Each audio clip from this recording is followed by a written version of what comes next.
प्रश्नावली 3.3 का प्रश्न पहले का दूसरा सवाल करते हैं अपन। इसमें सबसे पहले हमने लिख लिया है प्रतिस्थापन विधि।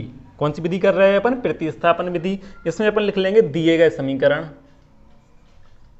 दिए गए समीकरण।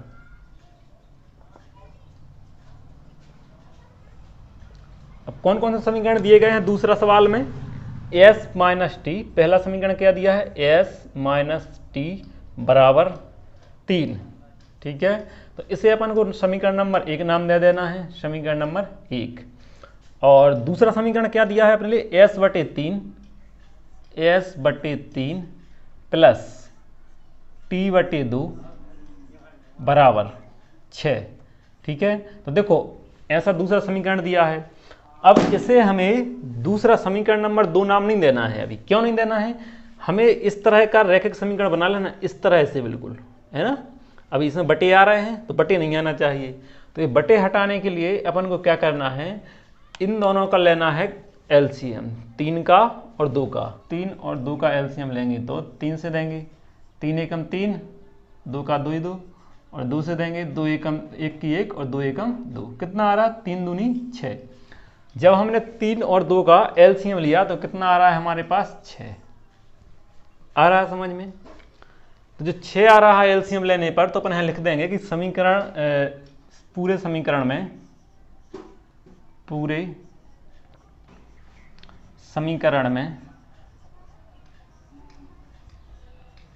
6 से गुणा करने पर, क्या लिख देंगे? 6 से गुणा करने पर।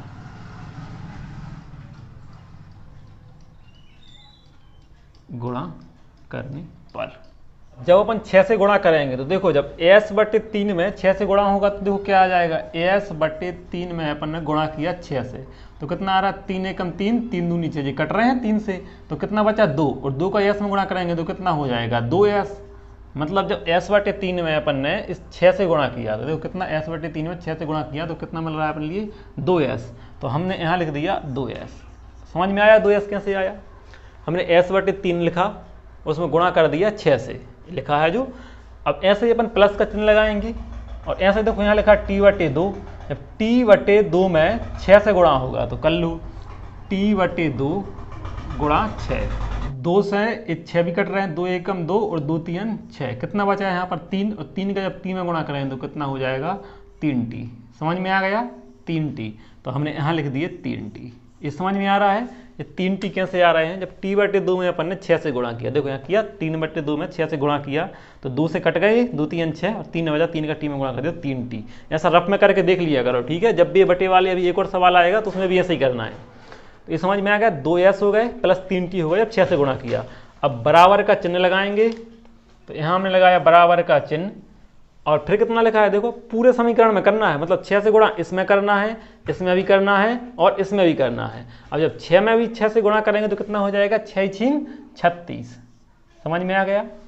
पूरे समीकरण हमने 6 से गुणा किया, इसमें किया तो 2s आ गया, इसमें किया तो 3t आ गया, बराबर जब इसमें 6 से गुणा किया तो 36 आ गया। अब देखो ये पहले समीकरण जैसा बन गया, तो इसे अपन समीकरण नंबर दे दो 2 नाम। क्लियर? अब देखो ये हमारा पहले समीकरण जैसा अपने पहला सवाल किया था, बिल्कुल उसी के जैसे अपने 2 समीकरण बन गए पहले सवाल के जैसे। तो इसमें भी अपन कैसे करेंगे? जैसा पहले सवाल में लिखा था समीकरण 1 से, ऐसा इसमें लिख लो समीकरण 1 से। समझ में आ रहा है? जैसा पहले सवाल में किया था अपन ने, समीकरण 1 से। समीकरण 1 से अपन क्या करेंगे? s का मान निकाल लेंगे। उसमें x था, x और y था, तो अपन x का मान निकाल लिया था। इसमें अपना s और t है, तो अपन इसमें काय का मान निकाल लेंगे? s का। जब s का मान निकालेंगे तो देखो इसके बगल वाले का t का पक्षांतर हो जाएगा, ठीक है। तो यहाँ क्या बचेगा अपना? सिर्फ s। तो अपन ने लिख दिया s, बराबर का लगाएंगे चिन्ह, और देखो बराबर के बाद क्या लिखा है? 3, तो अपन ने 3 जगह कहते हैं लिख लिया। क्लियर? और t का देखो अपन कर रहे हैं पक्षांतर, तो t जब उस तरफ जाएगा तो अभी माइनस का है, उस तरफ जाके हो जाएगा प्लस का, तो हमने लिख दिया प्लस का t। इतना समझ में आ गया? हमें s का मान निकालना था तो s लिख दिया अपन ने, और s के बाद इसका तो कर रहा है पक्षांतर, तो इसे नहीं लिखना है, बराबर का चिन्ह लगाया, 3 लिखा, और t उस तरफ जाके हो जाएगा प्लस का, तो प्लस के t हो गए, ठीक है। अब यहाँ से जो s का मान मिलता है उसके लिए अपन ऐसा बॉक्स में कर लेते हैं, और उसके बाद इसे अगला नाम दे देते हैं। अभी समीकरण 1 हो गया, समीकरण 2 हो गया, तो इसे हम कौन सा नाम दे देंगे? समीकरण नंबर 3। इतना समझ में आ गया। अब जो s का मान मिलता है, यहां से फिर अपन एक लाइन लिखते हैं कि s का मान समीकरण, कौन से समीकरण में रखेंगे अपन? देखो अपन ने कौन से समीकरण से मान निकाला है? अभी समीकरण 1 से निकाला है, समीकरण 1 से निकाला है अपन ने मान, तो अब इस s का मान कहाँ रख देंगे? समीकरण 2 में। और समीकरण 2 कहाँ है? ये है अपना, तो अपन लिख लेंगे s का मान समीकरण 2 में रखने पर। ठीक है, ऐसे याद कर लेना कि समीकरण 1 से मान निकालते हैं और समीकरण 2 में रख देते हैं रखने पर। और इसे भी समझना है कि अगर समीकरण 2 से निकालते अगर मान, तो समीकरण 1 में रखते हैं। ठीक है, मतलब जिस समीकरण से निकालते हैं उसके दूसरे समीकरण में मान रख देते हैं। अब इसके बाद अपन किस में मान रखना है? अपन समीकरण 2 में। तो अपन किसे देखना है भैया? समीकरण 2 को। तो समीकरण 2 कहाँ है? देखो ए है अपना समीकरण नंबर 2। तो समीकरण 2 पर ध्यान दो, इस पर उंगली रख लो बिल्कुल कि समीकरण 2 ए है।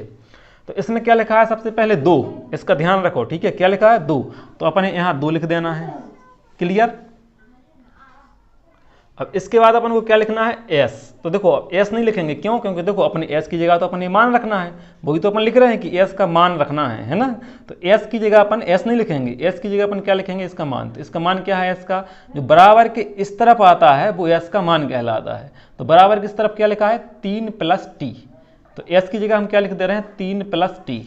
तो यहाँ हम लिखेंगे कोष्टक s 3 + t। तो हम यहाँ लिख दे रहे हैं 3 + t। इतना समझ में आया? और हम कोष्टक क्यों लगा रहे हैं अभी हमने बता दिया था, जब दो चीजें आए तो अपन हमेशा लगाना है कोष्टक। इतना समझ में आ गया? 2 का 2 लिख दिया, s आ रहा था, s की जगह हमने इसका बराबर वाला मान रख दिया 3 + t। अब इसके बाद देखो कहाँ पहुंच गए? समीकरण 2 पे ही ध्यान दो, बिल्कुल यहाँ पर प्लस पर पहुंच गए, तो अपन प्लस का चिन्ह लगा लो। फिर कहाँ पहुंच रहा है? 3t पर, तो अपन ने यहाँ 3t लिख दिया। क्लियर? बराबर के चिन्ह पर पहुंचो, बराबर। फिर कितना लिखा है? 36, तो 36। देखो पूरा समीकरण उतर गया। ठीक है, अब अपन क्या करेंगे? इस देखो कोष्टक हल करना है अपने लिए, तो कोष्टक हल कर लो। कोष्टक हल कैसे होगा? इस 2 का इन दोनों में गुणा हो जाएगा, जहाँ तक कोष्टक लगा है उस 2 का गुणा होगा इन दोनों में, इनमें गुणा माना जाता है, कोष्टक रहता है। तो ठीक है, तो 2 का 3 में गुणा करेंगे तो हो जाएगा 2 × 3 = 6 प्लस का चिन्ह, और 2 का जब t में गुणा करेंगे, देखो 2 का इसमें भी गुणा होता है और इसमें भी गुणा होता है। तो 2 का 3 में हुआ तो 2 × 3 = 6 प्लस का चिन्ह, और 2 का t में गुणा कराएंगे तो हो जाएगा 2t। क्लियर? इसके बाद यहाँ तक पहुँच गए। अब क्या आएगा? प्लस, तो प्लस लगाओ। फिर क्या आ गया? 3t, तो अपन यहाँ लिख देंगे 3t। क्लियर? अब कहाँ आ गए? बराबर पर, तो बराबर लिखो। और फिर क्या लिखा है? 36, तो यहाँ लिख दो 36। क्लियर? अब देखो इसमें क्या हो रहा है, तो देखो 2t और 3t समान चिन्ह है तो जुड़ जाएंगे, तो जोड़ दो। सबसे पहले अपन 6 को तो ज्यों को त्यों लिख लो, हमने यहाँ लिख दिया 6 और प्लस का चिन्ह, और 3t और 2t हो गए 5t, तो हमने यहाँ लिख दिया 5t। समझ में आया? बराबर का चिन्ह। अब 36 लिखे हैं तो यहाँ लिख दो 36 ज्यों को त्यों। इतना समझ में आया? अब यहाँ से अपन ने क्या करना है? तो t का मान निकालना है। तो देखो अपन ने अभी पिछले सवाल में बताया था ये पक्षांतर करते हैं। अब पक्षांतर किसका? देखो 6 का भी करना है और 5 का भी करना है। तो पहले अपन करते हैं दूर वाले का। अब दूर क्या है? 5 है दूर t से कि 6 है? तो देखो t से 6 ज़्यादा दूर है, तो इसका 6 का अपन पहले पक्षांतर करेंगे। जब 6 का पक्षांतर करेंगे तो यहाँ हमें क्या बचा रहेगा? 5t। तो अपन यहाँ 5t ज्यों को त्यों लिख दूँ। यहाँ हमें बचा रहा 5t। आया समझ में? क्योंकि 6 का तो कर रहे हैं अपन पक्षांतर, तो जिसका पक्षांतर करते हैं उसे लास्ट में लिखते हैं। तो 5t पहले लिख लिया, बराबर का चिन्ह लगाया और 36 लिख लिए। और अब जिसका पक्षांतर कर रहा है 6 का, तो 6 के आगे पहले का चिन्ह लगाया, 6 के पहले प्लस का, तो उस तरफ जाके हो जाएगा ये माइनस का। क्लियर? अब इसके बाद अपन क्या करेंगे? देखो ये घट रहे हैं 36 में से 6, तो घटा लो। अपन इसे यहाँ कर लेते हैं, ठीक है, ताकि आपको अच्छे से दिखाई दे। तो देखो 5t बराबर कितना आ जाएगा? 30। तो हम यहाँ लिख ले रहे हैं।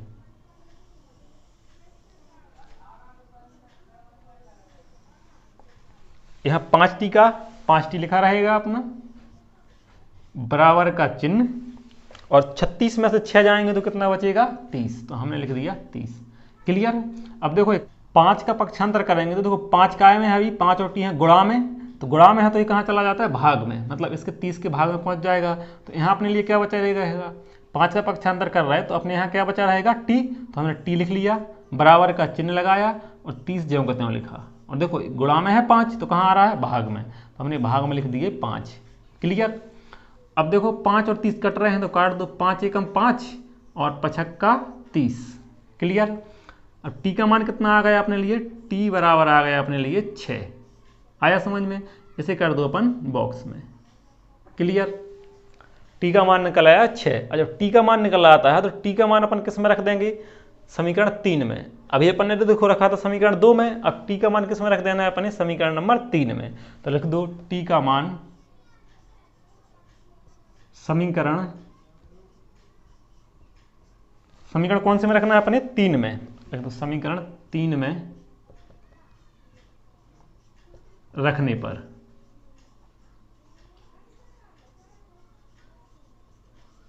ठीक है। तो देखो समीकरण आप 3 पे ध्यान देना है, इसका ध्यान रखना है, किस में रख रहे हैं अपन, समीकरण 3 पे। तो समीकरण 3 पे रख लो अंगुली, समीकरण 3 है अपना ए वाला।